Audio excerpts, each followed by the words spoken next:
Escoffier! Savannah! Traveler! And Paimon! Venegem! What are you all doing here? What did you expect us to do? Stay at the restaurant and sit on our merry derrieres while the Traveler and Escoffier were out here risking their lives? We had to do something, even though that something ended up being, well, waiting for you here instead. I don't deserve any of you. And I certainly don't deserve to be your head chef. It was my fault Escoffier had to leave. Then I couldn't live up to her standards. I acted like a tyrant in the kitchen. And now I almost got myself killed. Come back, Escoffier. Come and be our head chef again. I'll never be able to replace you. Okay, so everything I said to you the day I left, it just went in one ear and out the other? Huh? Sorry, I was kinda in my own head at the time. All I could think about was the Lumiline situation. What was it you said again? Forget it. It doesn't matter. Anyway, I didn't leave this job because of you. And you're not nearly as awful a chef as you think. If you were that bad, why would all your staff show up here for you?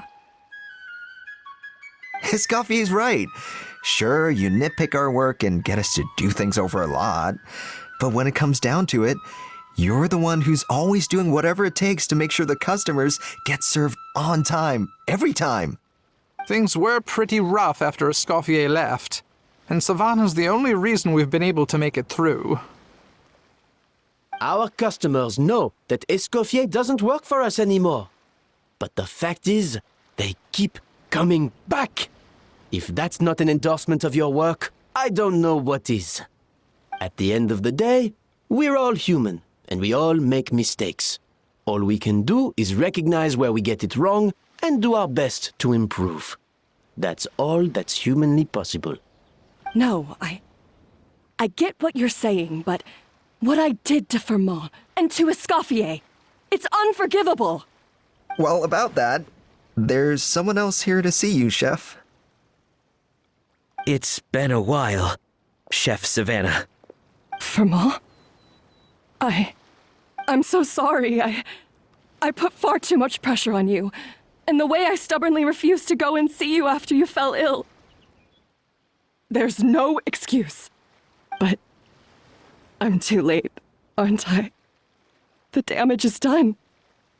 I heard that you can't even hold a kitchen knife anymore. Actually, I think I'm going to be just fine. Huh? We thought Firmin's problem was purely psychological in nature. But after the threat letter came to light, it got Firmin thinking. And then he remembered the tea that Monica used to give him every night. And as it turns out, she was lacing it with Lumiline the whole time. No way! Doesn't that cause nerve damage? It can. High doses pose a risk of serious nervous and sensory complications. But if you calculate the dosage carefully, you can control the extent of its effects. A small dose might simply make a person more emotional, whether that mean more fragile or more hot-tempered. No wonder it seemed like you'd lost your edge. I asked my friends at the Fontaine Research Institute about it. They said that with the low dose I was taking, the risks are pretty small. They also fixed me up with some meds and said I should recover in no time. Well, that's what happens when you give someone a little bit of hope to cling on to. There's more.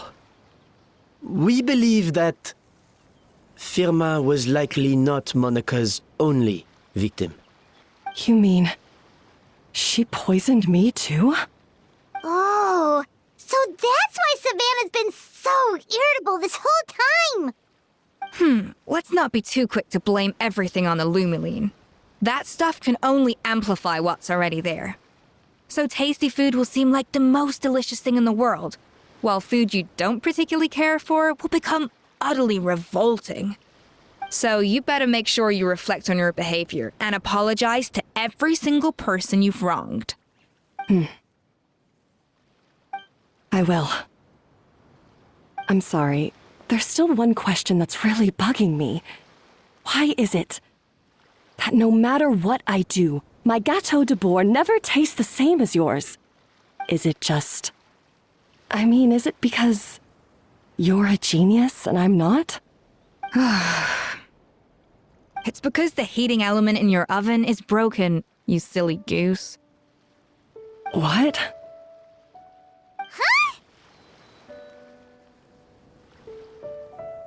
I felt like something was off during the cooking contest. Once I got around to checking all the equipment, I noticed it right away. There was a half-degree discrepancy between the temperature setting and the actual temperature. All the ovens in the whole kitchen had the same problem, which confused me at the time, but by this point, it's pretty obvious that Monica must have tampered with them. I would have figured it out the day of the bake-off, since the issue affected both our teams. But of course, Monica sabotaged mine so that could never happen. No. I spent so long trying to find out where I was going wrong, and then you pinpoint the problem in just one night? It all comes back to one simple, undeniable truth. You're a genius, and I'm just plain old Savannah. Oh, cut it out! Stop the woe is me act for a second and just think. I came up with this recipe. You don't think that might have something to do with it? Do you know how long I spent perfecting my Gâteau de Bourg? 3 years! 3 whole years! I know this dish inside out, back to front and upside down. And you've been head chef now for what, 6 months? If that? A couple hundred failed attempts, and you're gonna throw in the kitchen towel and declare you'll never be successful because you're not a genius. You clearly have no idea how many kitchen failures I've had under my belt, or just how long it took me to finally get my recipe to a level I was satisfied with. Genius or not, everyone makes mistakes. Modeste did, Savelli did, everyone does. You're only a lousy chef if you don't face up to your mistakes, learn from them, and then keep chipping away until you crack the problem once and for all. Surely you haven't forgotten all that. You were no lousy chef back when I handed you the reins. I haven't forgotten. And I'll make sure I never do. That's our head chef. Haha! Sounds like we won't need another changing of the guard in the Hotel de Bord kitchen anytime soon. Huzzah! Aw, what a perfect ending to a crazy journey. Look how happy everyone is. So you got your mojo back now? Yeah. Thanks to you, Escoffier. In fact, no. Thanks to all of you. Aw, friends again. So nice to see them finally settle their beef. Good. So now that's out of the way. It's time for payback. You cheated in our last bake-off, and I demand a rematch right now.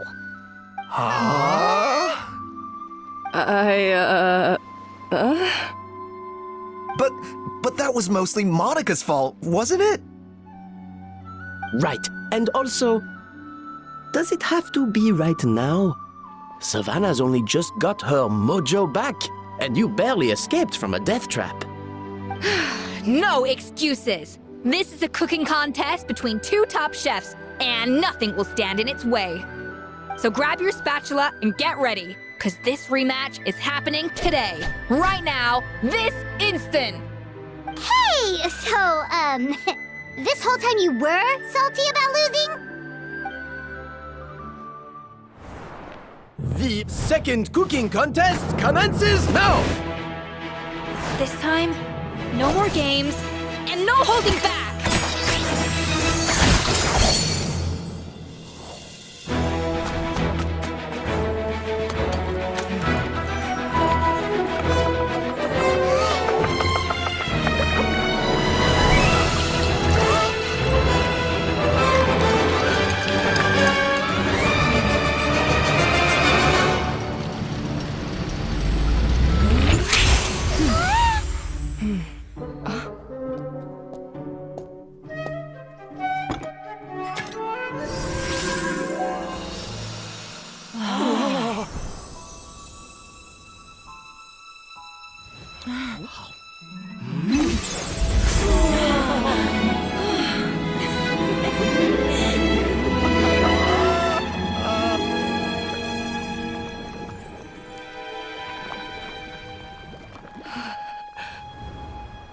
I feel like I don't have the right to be here.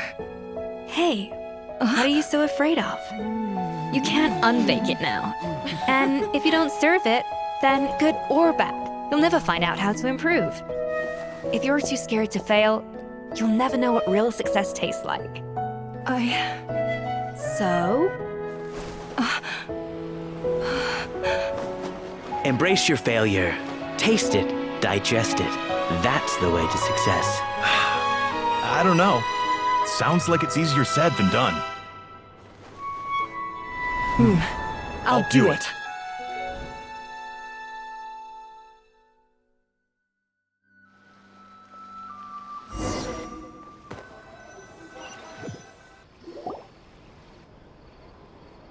The results are in! A landslide victory for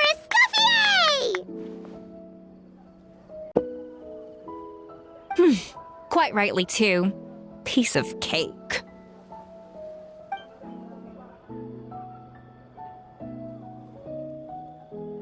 Oh yeah, look at that! Savannah looks pretty chipper too, considering she lost. Now, where were we? Yes. Do you have any more questions for me after everything that's happened? I thought Navia would have filled you in. And actually, I said all this to Savannah before I left. Although, as we saw, I don't think any of it sank in. I had 2 reasons for leaving. One was the food safety incident, of course, but the other was that the Hotel de Boer had reached a point where it didn't need me anymore. So I decided to step down and look for new opportunities to improve myself. Improve how? Well, a while back, I got to know a fellow chef from Liyue, and in her, I saw so many new possibilities. She has that same adventurous spirit that Modeste and Sibeli had in their youth. Slime mucus, lizard tails. With her, nothing's off the table. There's a whole world of new flavors out there waiting to be explored, hiding away in ingredients we overlook. Case in point, remember those Romaritime flowers down in the ruins? I used them in the cooking contest just now. Did you taste the difference? What? Paimon didn't notice at all. Half of the art of cooking is dissecting the recipes of previous chefs and figuring out the exact constellation of elements that gave their work its signature taste. And the other half, it lies in freeing yourself from the confines of the kitchen. You've got to go out and explore the endless possibilities out there. Uh-oh. Paimon's suddenly not sure she wants to try your cooking anymore. Don't worry, it's not going to be a free-for-all like in Modeste's time. Before I put anything into my food, I'll obviously do my research, make sure it doesn't contain any harmful substances. In the meantime, take this. It's a recipe for Petit Gâteau de Boer revised version. I tweaked it to suit your needs as busy adventurers. Hope you enjoy, and remember, feedback is always welcome. All right! So, do you ever see yourself returning to Hotel de Boer? Oh, of course. I've already promised Vanisham that I'll come back every once in a while to make sure the quality of the food remains at an acceptable level. You know, Paimon's still a little disappointed that we never got to see the treasure of Remoria. Surely Monica wouldn't have gotten drawn in so deeply if it wasn't for all the mystery surrounding the original Gâteau de Boer. She practically dedicated her life to finding the lost pieces of Modeste's diary, then went to all that trouble to infiltrate the Hotel de Boer. And in the end, it was all for nothing. Since you mentioned the treasure, between Modeste's writings and what we saw in those ruins, I think I may have figured out the truth. The so-called treasure of Remoria was most likely a substance that the Remorians extracted from Lumitoiles, better known to us as Lumiline. Huh? So then, why all the hype back in the early days of Gâteau de Boer? Don't forget, it was a very different era. We could barely even refine sugar back then, so desserts were very much in their infancy. In a world of bland food, it's no wonder that the first thing to really excite people's taste buds took the world by storm. And as for the Lumiline, it may well have been somewhat valuable in ancient times. But these days, it's just another drug from the Fontaine Research Institute. Even if Savelli hadn't destroyed it all, I doubt it would be worth that much these days. So after all that, there was nothing in those ruins but worthless junk. Feels strange to say it, but Paimon almost feels sorry for Monica. She sacrificed it all only to get nothing in return. Oh, hey! Huh? Navia? You just got back from that underwater ruin, right? Well, check it out. They ran a special issue. Did you see anything like this down there? Freshly unearthed from the ruins of Rumoria. A magnificent jar thought to be over 1,000 years old. Experts say it has immense artistic and historical value. It could be worth an absolute fortune. Wait! Isn't that the jar they used to hold the treasure? If only it was still in one piece. Some butterfingers must have dropped it or something. Ugh, it's such a shame.